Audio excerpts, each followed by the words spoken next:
Former hostage Moran Stella Yanai shared in an interview on Sunday that her Hamas kidnappers demanded a ransom for her release and tried to push her to convert to Islam.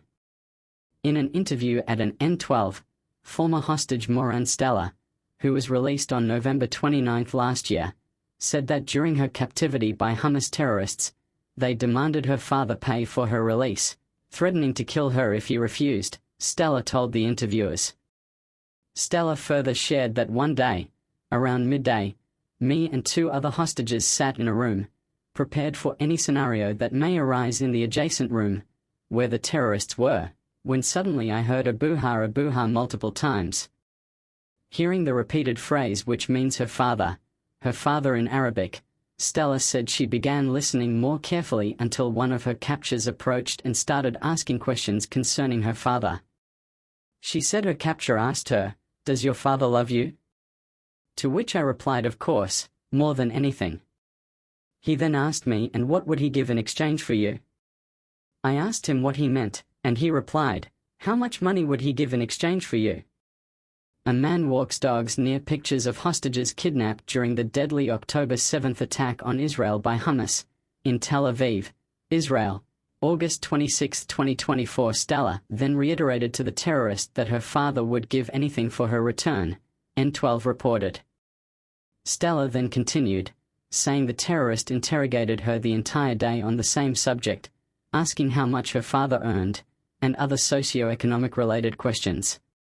Captors' ransom and conversion demands, realizing that her captors were speaking with the hostages' parents, hence the Abuha comments by the terrorists earlier and money-related questions that followed. Stella told N12. She reiterated to her captors, "I emphasized to him that moment that my father would give anything and everything for me." Stella then shared with N12 that when she returned from captivity in Gaza, she asked her father whether her captors demanded a ransom for her release, to which he replied yes.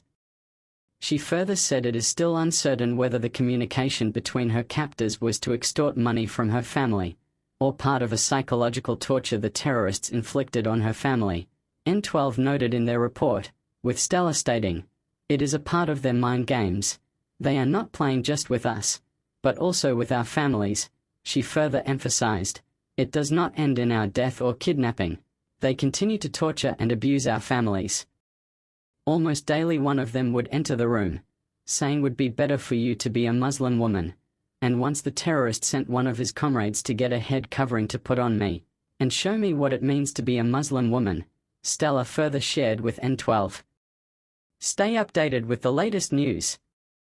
Stella also said that occasionally her captors would bring a Quran to read verses to her, demanding she praised God, and saying, "If you would convert to Islam we will release you sooner," she shared with N12, citing her captors. "As a woman, my biggest fear is being sold. That someone would forcefully marry me and that I will have to convert to Islam," Stella emphasized. She further stressed that the entire experience was traumatizing to her family.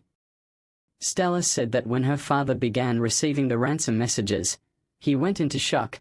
He received a picture of his daughter, not one taken in captivity, and is told that if he didn't pay money within an hour, they would start killing us one by one.